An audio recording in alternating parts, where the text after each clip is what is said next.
Welcome to the Argumentative Podcast. Thank you for tuning in to the Argumentative Podcast, our Dial 100 series. This is the second episode of the Argumentative Podcast. To all those who are new to this podcast, we are here to discuss, deliberate, and debate on several legal, social, and political issues. And with regard to today's podcast, we will be dealing with regard to the caste discrimination and religious discrimination in particular. So we have titled our podcast as Dial 100 Varna Kya. Thanks to Minaj for this very innovative title. It has a very deep meaning to it. Minaj, if you could like to point out what exactly did come to your mind, because it's a pretty innovative title as well, because you have the Varna, it is the Varna system, and to all those non-Hindi speakers, Varna is else. Am I right? Else, right? Isn't Varna else? Or Hey, Joel, too much explanation, bro. okay, Chill. okay, Okay. fine. All right. So since we have a very diverse audience, so Varna means else what? So then, in this particular podcast, we would be discussing about the caste discrimination and religious discrimination, especially the alarming rise of these cases in the lockdown. And this is the second episode of the series. Thanks to all the listeners for tuning into the series, and we've read your feedback with regard to the same and like to improve on it as well. So, without wasting further time, we would like to move on to this particular issue at hand, especially with regard to caste discrimination, in particular, looking at hindsight, the heinous crime which is committed in Hathras. Now, the entire incident has really, brought the entire issue about caste into the limelight. Now, there might be speculation with regard to where the crime is committed or a lot of politics happening around, but it has surely brought to our drawing room conversations what caste really is and what are these kind of privileges as to what some people may speak. So we would be discovering about this particular issue and like to invite or to ask of you all to really uh, stress upon how this particular issue with regard to caste and religion has played a very alarming and a very vital role, especially in this lockdown. I think all of us, including all of our viewers, are completely aware about what caste is. And for those of us who choose to ignore it, we're just being very nonsensical, in my opinion. Caste has always been a part of our culture in India because caste is being used to assert dominance over people belonging to a lower caste. And people shouldn't be discriminated because of their identity. And the whole idea of what that is completely wrong. And yes, as Joel rightly pointed out, in hindsight to the Hatras incident as well, it was really sad to see that the whole procedure was just expedited in order to cover up for evidence. And just because a person belonging to a lower caste was the victim in that particular incident. And if you actually look about it, caste discrimination just happens every day in front of our eyes, and most of us choose to ignore it when we shouldn't, because to the victims it takes a huge toll on their mental health, and the way their position in the society also is really affected by their caste.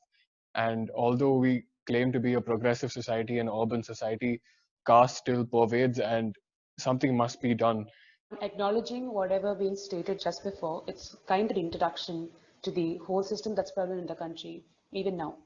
But if I am a person who's asked about the same, I mean, if Hathras incident hadn't happened, or if this 19-year-old person had to sacrifice her life on just on the basis of whatever she had suffered or she had gone through, do you think that this big issue that we had been suppressing down for such a long time, and people even started to question the existent positive discrimination in the form of reservations, do you think that these issues would have come into the come into limelight if such an incident that had procured a lot of attention by the media as well hadn't happened? Don't you think that still the issues are getting suppressed, and we are looking forth for incidents like this, for heinous crimes like this, to question the caste system that is prevalent in the country?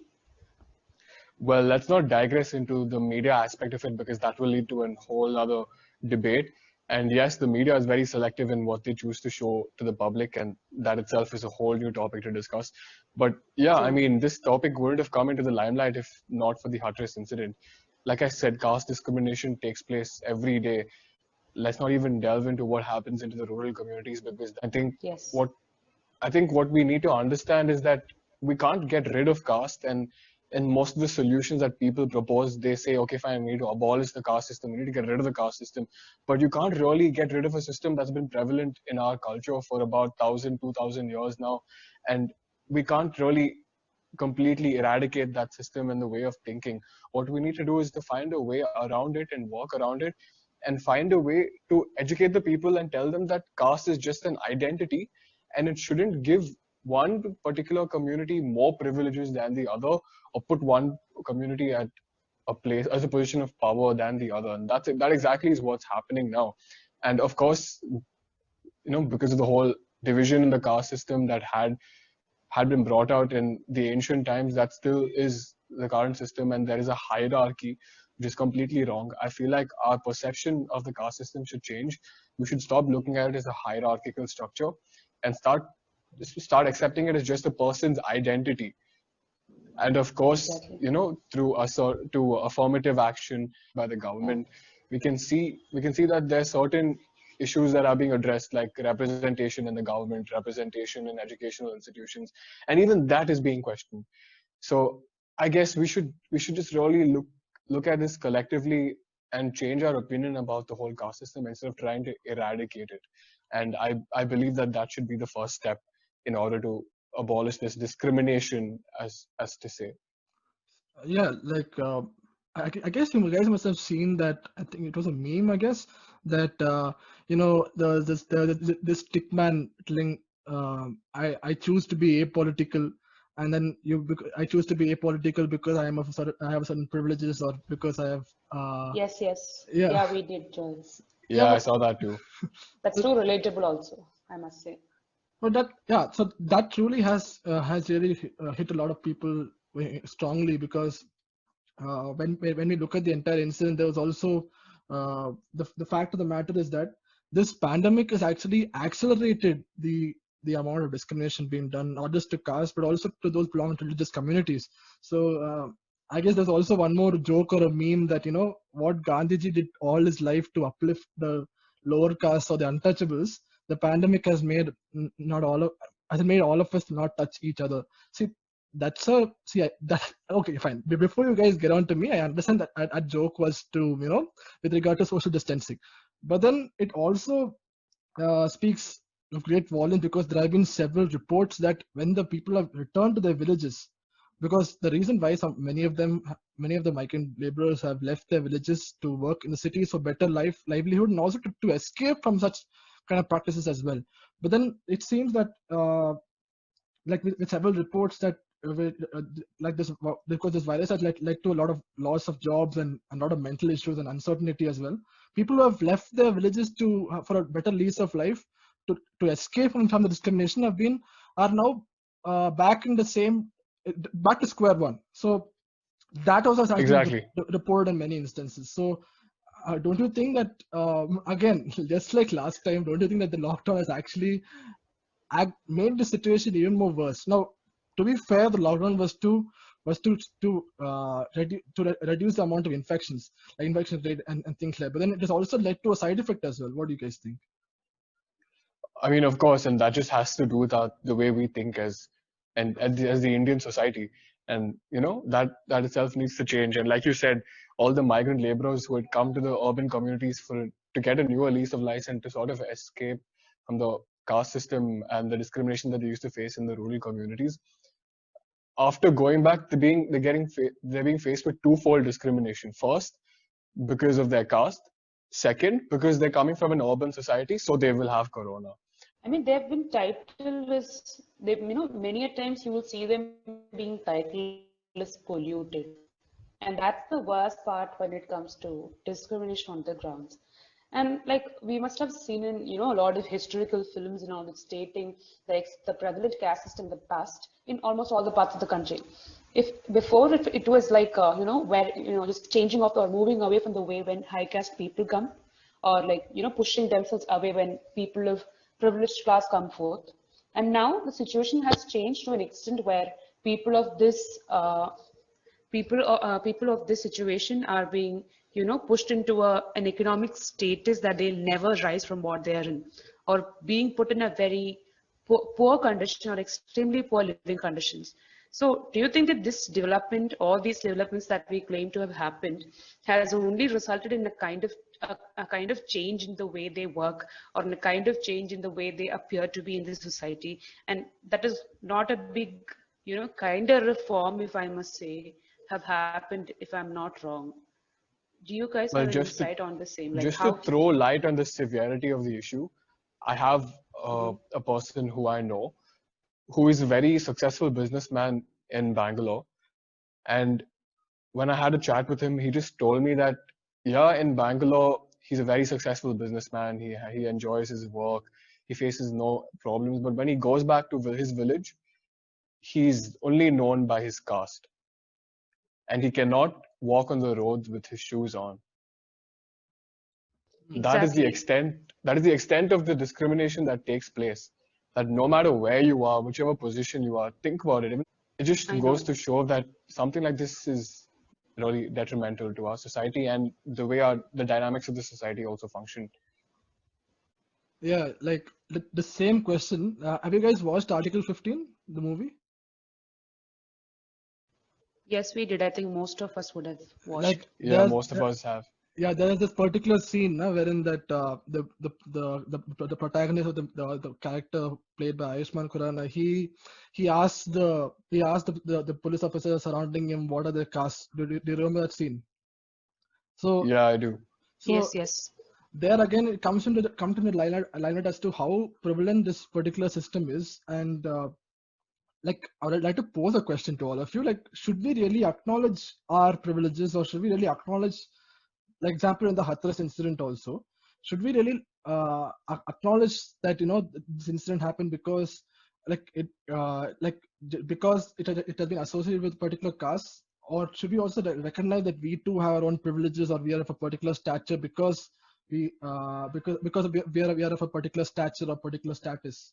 What I'm trying to intend is that since we three of us are of a particular stature in society and we are pretty privileged, should we really acknowledge the privileges and try to state should we really acknowledge the privileges just because an act has been committed against a person of a lower strata society?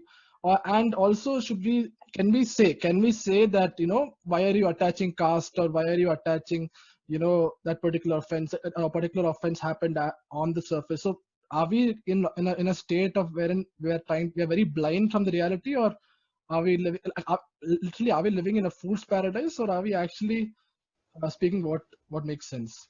Joel, Yeah, I when mean, that, oh, okay, when I go forth, sorry. it's okay, Maria, say it. Okay.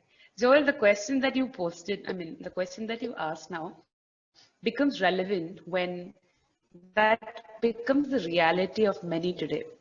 Like many people who are privileged, many people who feel that, okay, I'm in a very good state, I'm in a very good state to not to react and not to always stay away from problems, do keep up the same attitude towards these kind of social evils that are still prevalent. If a word that is used against a person, like say, if a person is being called as polluted, if a person is being called as, okay, anything, I don't know how to state that even. And that is getting replaced today by giving off different plates and glasses to the servants who belong to lower category. Like you give off to a guest who comes who belongs to a lower category. You keep a plate. I'm giving a minimum example. You keep a different plate to a person who belongs to a lower category. So if this mentality doesn't change, and if you keep on not to react, okay, I'll just stay away from this, then all these reforms that would have happened ever since past would have been a mirage. If I could give you the smallest example, when Black Lives Matter came up in America, when people began to shift their thoughts to all lives matter, I think the very same thing happens. Like, how do people misunderstand, or how do people tend to ignore? You cannot simply say that they are, like, keeping themselves away or keeping a distance and all. They are simply ignoring. They are simply ignoring the whole social evils that are prevalent and trying to keep up themselves in a a pupa, I guess. What is your say on this, Minaj? Yeah, of course. Just because, answering Joel's question too, just because where in a privileged society and we have certain privileges, it doesn't mean that discrimination isn't happening everywhere else, right? And going back to the word you use, social evil, this itself tries to indicate that this problem is still prevalent because we as a society decide to acknowledge and accept the sort of superficial privileges that it gives us. That itself is wrong. So what we need to do is we need to change the way we look at the caste system, and we should stop looking at it as a system. We should start looking at it as person's identity, and that's it. That should be the end of what caste is. Just a person's identity. Shouldn't put one person at a power of higher power, at a position of higher power.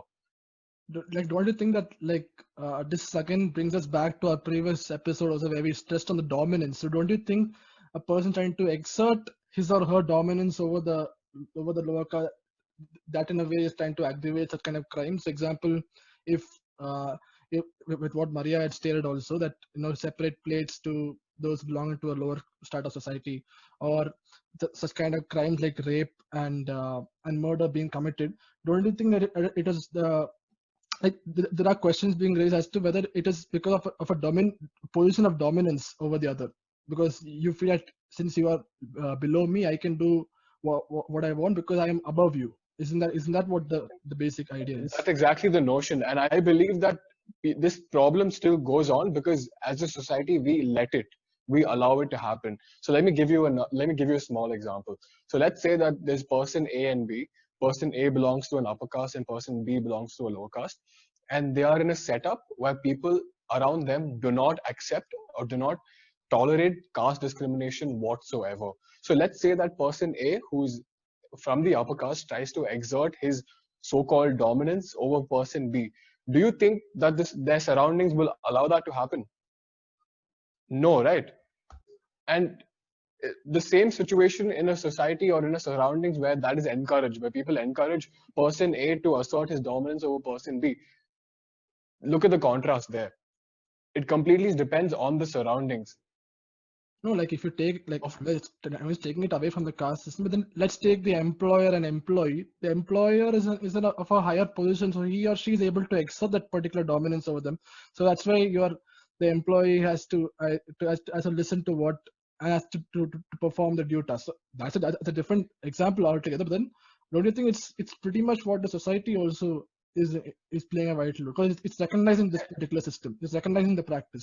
Exactly what I said what I tried to convey through my example. And you can't really compare it to the position of an employer and an employee, because that is institutional hierarchy where there is one who instructs, and there itself there is obviously a position of dominance, but there's mere instruction. There's no discrimination whatsoever. But in this particular situation, it is because we as a society allow it to happen. So we either, stay blind to it, and as Maria said, live in that pupa, or we choose to acknowledge it and strike it down whenever we're witnessed. Okay, I think this brings us to the question. Okay, we both, three of us are speaking like this, or at least there will be people who listening to us will have their own points like similar to us. But the obvious question that comes is, what can we do? We as an individual, I'm not mentioning like citizen and stuff. It's like me as an individual who belongs to a particular place. What can I do as a person? Or how can I be the change? I mean, things begin off like when you start to realize that everybody is equal and all individuals, irrespective of the privileges they are provided with, irrespective of people who dominate them. See, at the end of the day, we all are human beings. Like, just don't deviate from the fact that, okay, humanity is altogether an ideal concept or an utopian state of us. At the end of the day, we all are human beings. When we become the change, when we stop sharing things that can be offensive, when we stop sharing like maybe a small joke that is related to caste system, maybe on the race of a person. See, it's all about us who have to initiate the change when it comes to the question of what next. And even we have legislations that are existent, prevalent in our country to prevent all these crimes from happening. See, and the very first legislation when we talk about the caste-related issues is the Scheduled Caste and Scheduled Tribe Prevention of Atrocities Act 1989. So I think we all have these stringent laws that are laid down to prevent this from happening, then why do you guys think that implementation, or okay, first question is obviously, is the legislation an issue? And the second question is, or is the implementation the issue? What do you think that this continues to be a social evil ever since ages? Why do you think a change is not yet necessitated? Again, back to my point of what we do as a society, whether we choose to ignore it. And, throughout the course of this podcast, I think we've all agreed that many people just choose to ignore that these things actually happen just because they're not affected by it. And just because they're not affected by it, they feel like it doesn't exist. And that mindset has to change.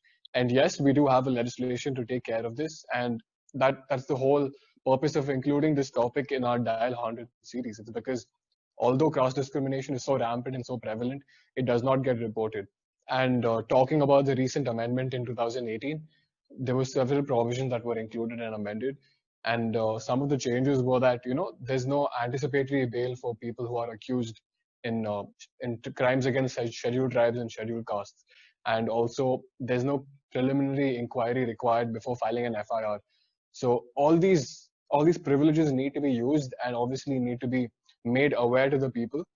And like I said again, just because we're living in an urban community and these incidents aren't in front of us, we can't choose to ignore them. Yeah, as you have pointed out as well, I think I'd like to reiterate that particular aspect as to fine. Let's actually, like, even despite we belong to a particular class of society, let's acknowledge that we have certain privileges. Instead of trying to portray in a way that we are trying to victimize ourselves, let's acknowledge our privileges firstly, and secondly, let's look into this particular aspect as to how even let's take into perspective that we should not be silent about this issue and pay no heed to it because it's a matter of our own reputation or dignity and things like that. So if we look at it in particular to the Mathura rape case, so you know what happened there. Like over there also, like the reason why I'm reiterating the fact of dominance is that even in the Mathura rape case, what happened? The Mathura rape case, that is the Tukaram versus the state of Maharashtra.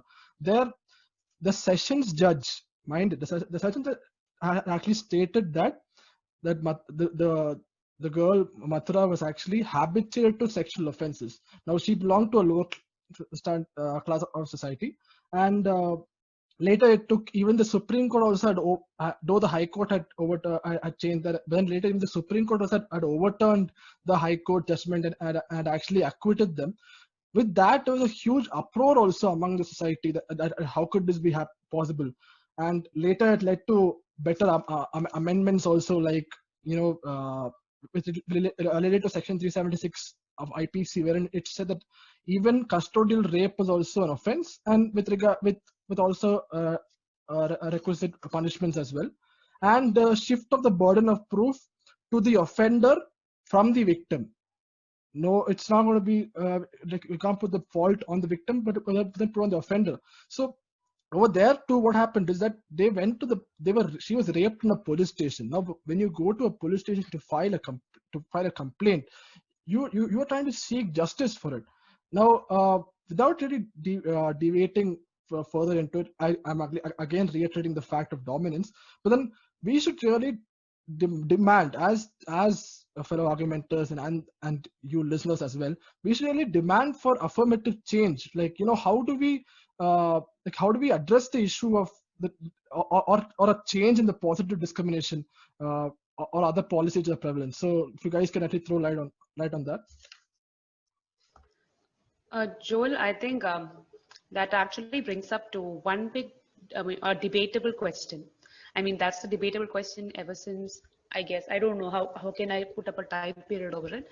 I've heard a lot of people in a lot of venues speaking against positive discrimination that is prevalent, especially when it comes to educational sector, like when it comes to entrance exams and all. I have heard people saying that they have, okay, the people who belong to the depressed classes are being given a bigger consideration than the people in the general caste, because these particular reservations should not be prevalent anymore because the situations have changed, society has developed, reforms have come forth one over another. So there's an increased tendency of people stating that we don't require a kind of discrimination anymore. Even in the Hathras rape case, if you would have noticed in numerous discussions and debates and deliberations, we have noted people stating that we should not state that it's a Dalit rape case. Even when I remember putting a story, and the reply I got for that story is that why do you call it a Dalit girl rape case? Why don't you consider it to be a very normal rape case? Why don't you consider it to be a rape case? It's against a woman and not a caste. So what is your say on that? What do you think people still have not people still, people have come up to a notion to take away the affirmative action with an understanding that, okay, society has changed, society has reformed. Do you think that is a question to be addressed, or do you think that that part of debate is something to be dealt with? I mean, I think throughout the course of this debate that and discussion that we're having, we can agree that the society is very, very far from reformation, and reformation is a very slow and gradual process. And just telling ourselves that we've reformed the society isn't going to change anything. In fact, it's just going to make us blind to these daily occurrences that happen. And I mean, I see nothing wrong with the label and calling it a Dalit rape case. It's because if you look at that, and we can think about it, and when we look at it, all rapes aren't treated equally, at least not in this country. Exactly. So Yeah, putting that tag on it sort of emphasizes why exactly those incidents, and those occurrences in that particular rape case happened, why the whole thing was expedited, why the police just cremated her body. I feel like the use of the word Dalit in that case is very, very applicable. And also not just Hathras rape case. I think a couple of things. I mean, it just came out as a general figure, and but I do want us to speak about that as well. When the migrant laborers issue came up, where numerous migrants were seen fleeing from their workplaces to their hometowns, and they were not having any sort of transportation facilities. They couldn't find jobs. They did not have any means to live. I think that is a big generic thing. They just were labeled as okay, migrant laborers. But have we ever noticed, or have we ever digged into that situation that COVID has brought into these people who belong to the depressed classes suffered the most? Those people who belong to the daily wage workers, the people who work on the basis of the job they receive on that particular day, had suffered the most. What do you think comprise of these classes who suffered most, who got depressed in the economic aspect? So don't you think that is also the migrant issue is also one of those important issues that we have to bring forth when we put this topic into discussion and consideration? Just like how Joel pointed out earlier, when the migrant laborers go back to their villages in order to seek refuge, they get discriminated again. Why? Because you're coming from a city and you belong to a lower caste. It's really, really sad, Maria, when you think about it. And I mean, instead of delving into this sorry state of affairs, I think we should start talking about what we can do to change this and what we can do to change our perspectives. And to set a start to that, I think first off, we need to accept that these situations and these incidents still do happen, even though we're in an urban community. They still happen. They're just hidden, True. and we need to acknowledge and accept it. And just because we have certain privileges, it doesn't mean that we stay shut. Yes. yeah, Minaj and Maria, I think when we draw near to the end of this podcast, we'd like to really remind our listeners that this particular issue is very pertinent in our society, and and we should really discuss this. Such kind of cases like the Hathras case actually initiated such kind of drawing room conversations with regard to the caste system. So I'd like to really point out to a Tamil movie called Pariyaram Perumal. It's again a great movie about the caste discrimination and the violence being committed as well. There is actually this very very nice line. Like if you listen to it in Tamil, it's a lot more understand like a lot more more depth to the dialogue. But then if we translate it into English, the protagonist is actually from a lower class of society in the movie, and there's one character who tells him, so how can things change tomorrow? It can change, who knows? But then the protagonist tells to him, as long as you are the way you are and expect me to be the dog you want me to be, nothing will change. Everything will still stay the same. Isn't that what isn't the sad state of affairs, that we can't really make our society as a casteless society because it has become so inherent and deep rooted in our society in particular. It has become it's become very irremovable facet of our society. So don't you feel that it's actually a very inherent thing, and it can't be really removed unless, so in order to though we cannot remove it, can we at least acknowledge that we are privileged and acknowledge that we have a particular standing in society?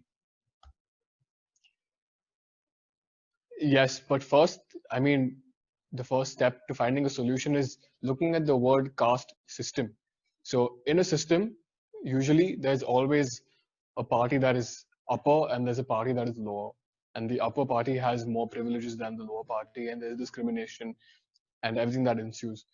So, we need to stop looking at it as a system and start looking at it as just an identity of a person, just like how race is looked into. And just making that small change in the way we think, I feel like we can bring in a lot of change.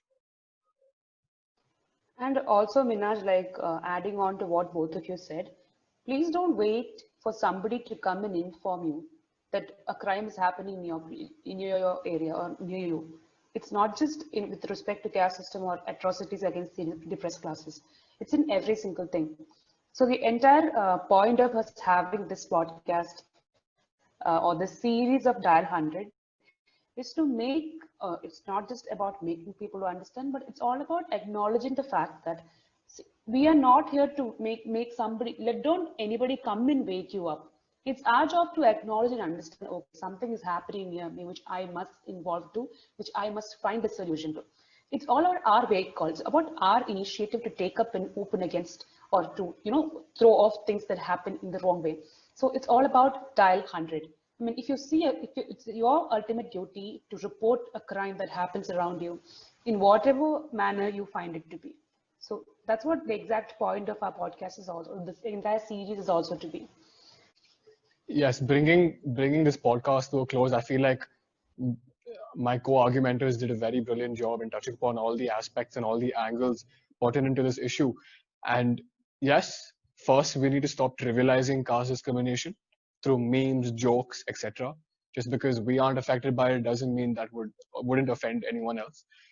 And using a derogatory term for somebody just because they belong to another caste is also caste discrimination. And when we take affirmative action and take steps in order to prevent that, we can make that a snowball effect. And who knows, maybe one day will come. You might think it's utopian, you might think it's too idealistic, but one day might come when caste is just an identity and there is no discrimination in our society. Well, bringing this podcast to a close, we urge all the viewers and all the listeners to take up the initiative to report these crimes whenever we witness to it. Let's not be mere spectators to these crimes. Let's report it and let's dial 100. Quote Gandhiji, be the change you want to see in the world. Thank you, listeners, for tuning into Argumento Podcast. And as we ended on a note that let's report crime when we see it and not be mere spectators to the entire issue at hand. Dial 100, join us in this mission, and let's be the change we ought to be. Thank you for listening to our podcast. We are available on Spotify, Anchor, iTunes, IGTV, YouTube, and other platforms as well. Stay tuned for the next episode. Thank you for listening.